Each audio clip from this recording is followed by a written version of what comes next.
Alrighty, race fans, welcome to another edition of Track Review. Well, today we're going to do something a little different. I've never done a review of a drag strip, so we're just going to open a brand new set that we've got in stock. This is the Auto World Legends of the Quarter Mile Pro Racing Drag Strip, and it's got a couple of Hot Wheel cars in there, Snake versus Mongoose.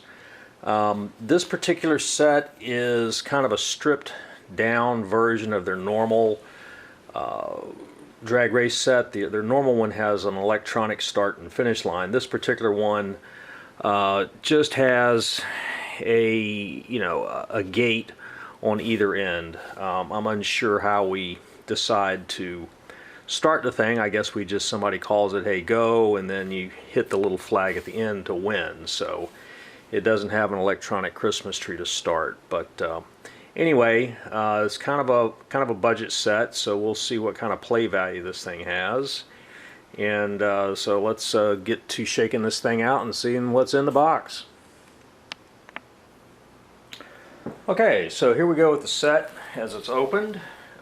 Really neatly packed, as a lot of the Auto World stuff is. Everything's nicely nested. We got a little instruction sheet here, a couple of cars and a tray. Very well packed, everything's very well organized. Let's see, what do we got in here? Alright, there's a dead strip, our start-finish gates, we've got some guardrail, all of our track pieces here, and they got a double yellow line going down the middle, that's good. And controllers, and a power supply. So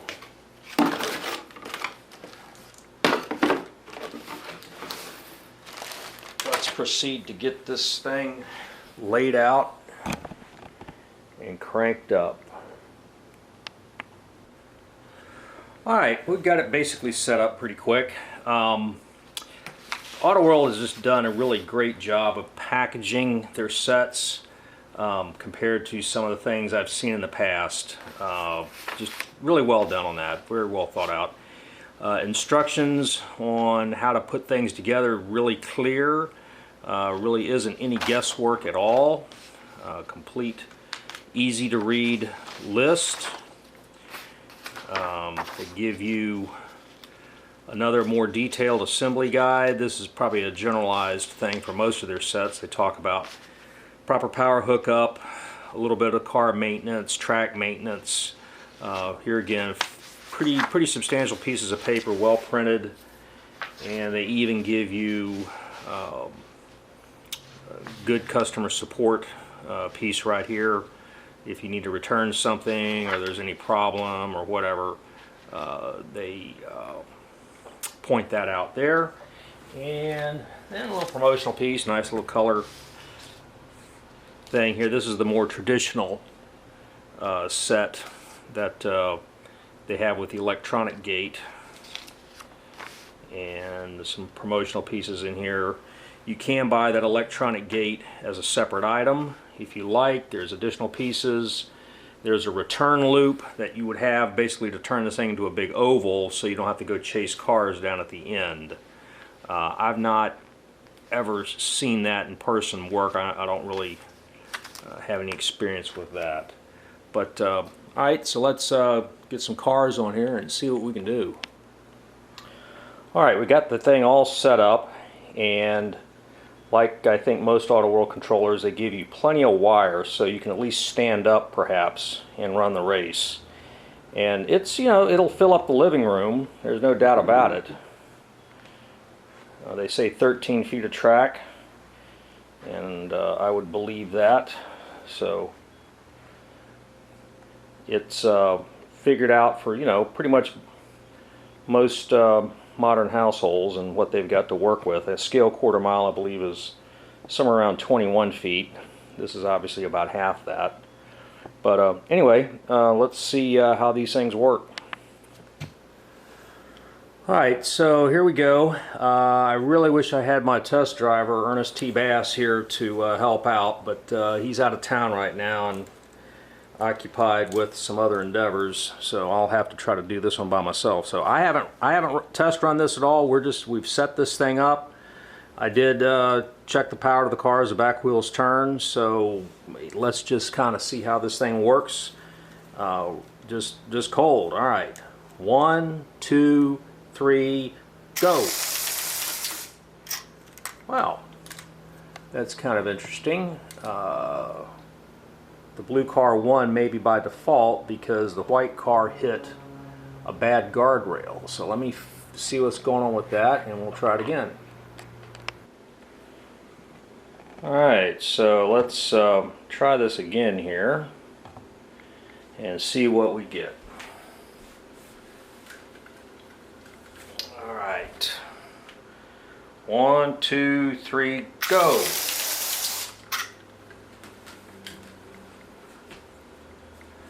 Alright, I'll try it another time. Okay, third go around. 1, 2, 3, go! And the white car won.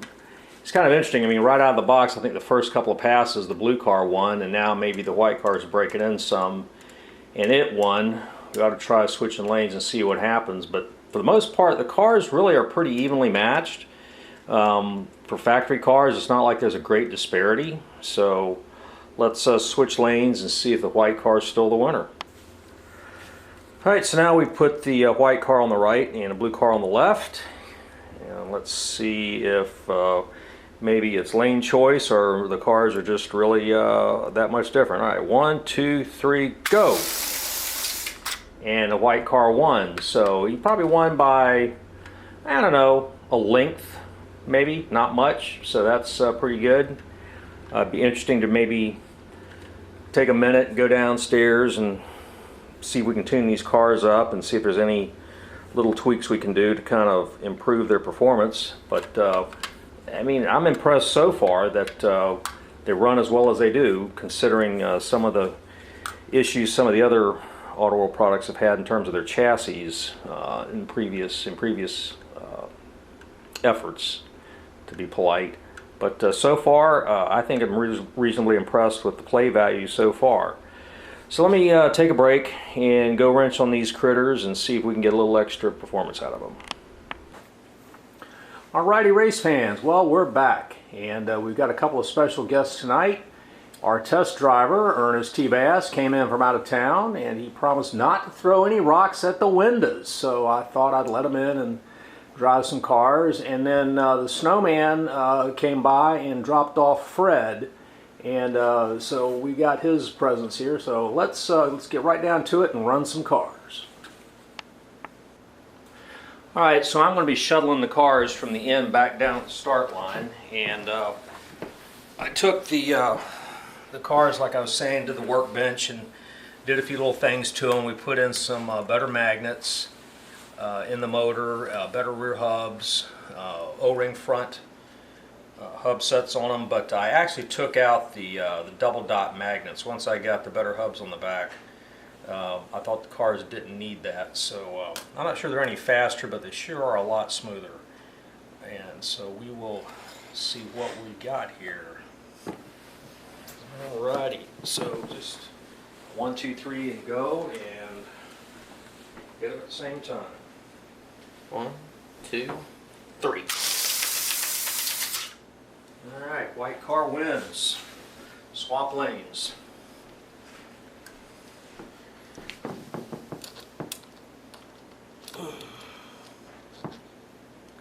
Oh, and I changed the guide pins from that goofy plastic flag to a real steel guide pin. Let me reset this. Okay. 1, 2, 3. Yep, white car seems like it starts quicker. Blue car didn't have traction off the line. I think so. I think so. You think it's spinning its tires? I think it's got wheel spin.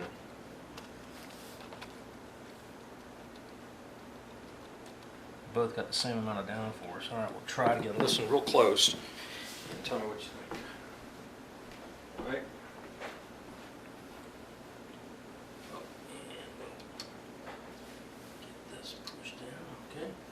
2, 3. Blue car won. See, that's what I'm saying. We were getting wheel spin somewhere. Well, we'll quickly clean the tires here. This is just tires and track. Yeah, get. Okay, give me some power.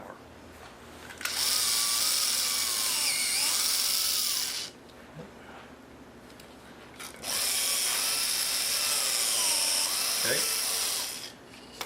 All right, let's try that. It's probably getting dusty. Mm-hmm. All right, reset this. All right. 3, 2, 1. There we go. Now the blue car is winning. Yeah, now the blue car is winning. See, I think the blue car was actually more powerful, but it wasn't putting the traction down. Putting the power down to the thing. Swap lanes there again. Try that again. Come. You didn't swap lanes, did you? No, you didn't swap lanes. We'll swap lanes. Let's swap lanes. Swap lanes.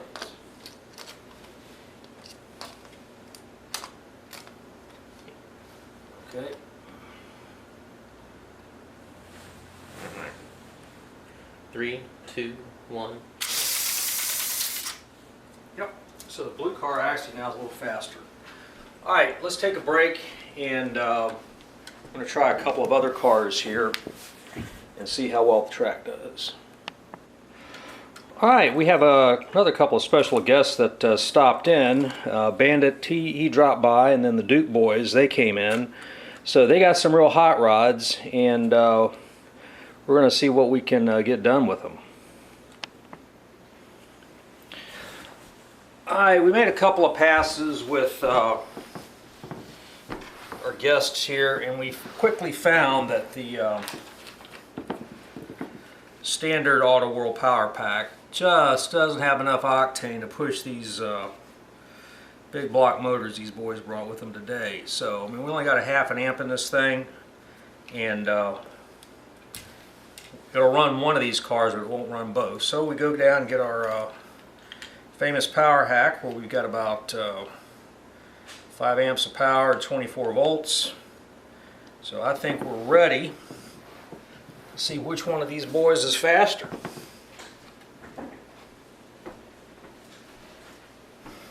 All right.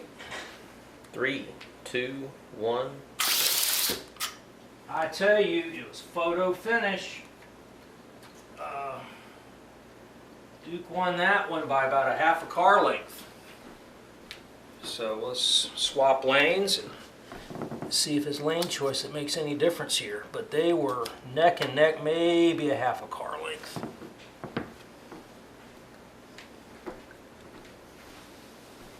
Uh, 3, 2, 1.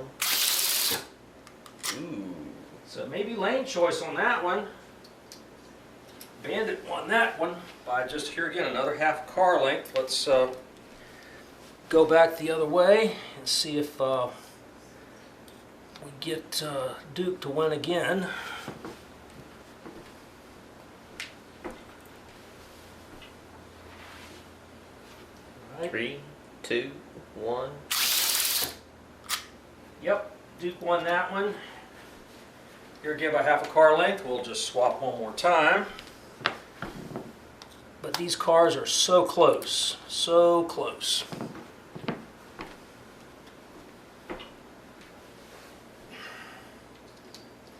Okay.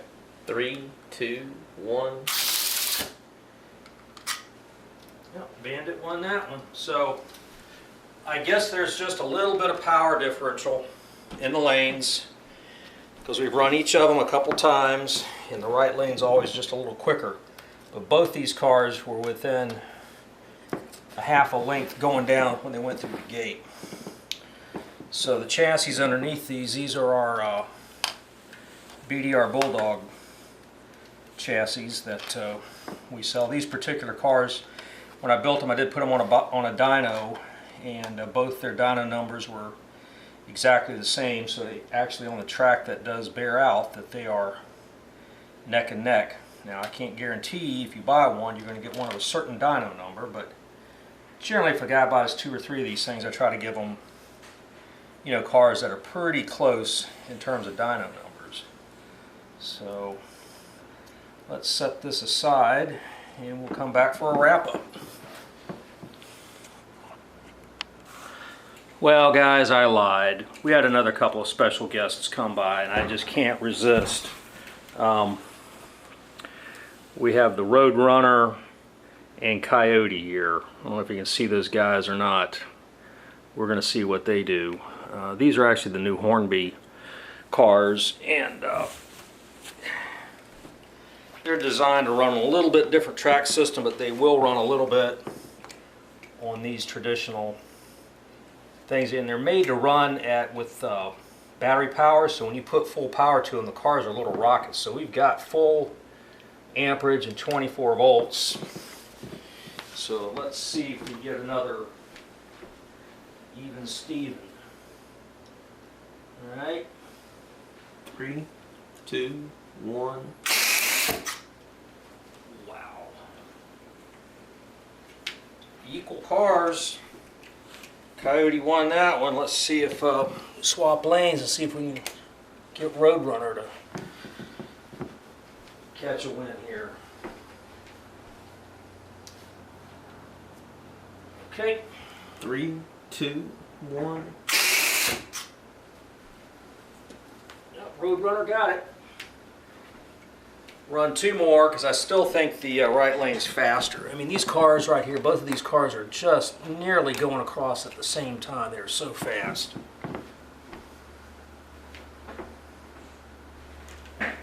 Okay.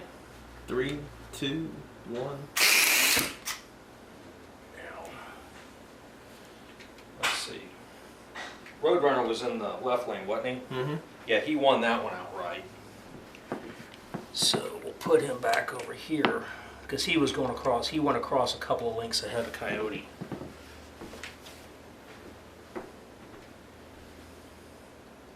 Okay, go. 3, 2, 1. Yeah, Coyote got that. No, Roadrunner got that one. Roadrunner got that one a little bit. So, all right, that's pretty good. I think it kind of proves our point. So we'll wrap this thing up. Okay, wrapping it up here. Taking a look at the Auto World basic drag strip. This one's Legends of the Quarter Mile, and it's kind of a stripped down set from the one we're all more familiar with. It has electronic start and finish lines. This one just has basically a pop-up finish gate. But the price, I think it's a pretty good value for the most part. This particular set, these 2 cars that came with it were pretty equally matched. Right out of the box, they ran reasonably well, and I did some hop up to them, and I think they ran a little better, but it didn't really change the outcome very much.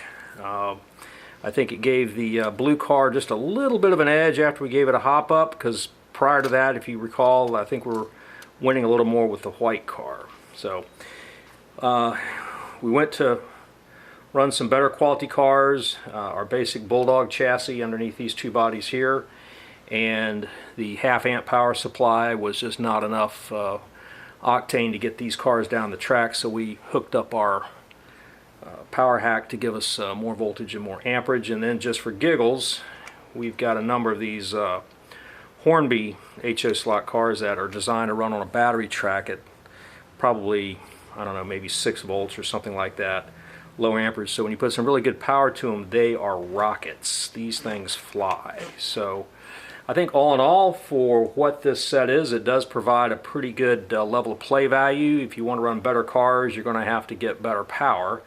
That I can say, and I don't think that would change even if you bought their track with the electronic starting gate. If I don't have one open, but I would imagine it's going to come with about the same cheap little half-amp power supply. So that's it. Thanks for watching, guys, and if you have any questions, send me an email. Don't waste much time here sending me a message on YouTube, because I don't get there and answer questions much. I've got a lot of other things to do, but I'm usually in front of a computer all day and taking care of business. If you send me an email, I'm more apt to answer the questions. All right, thanks for joining us. Take care.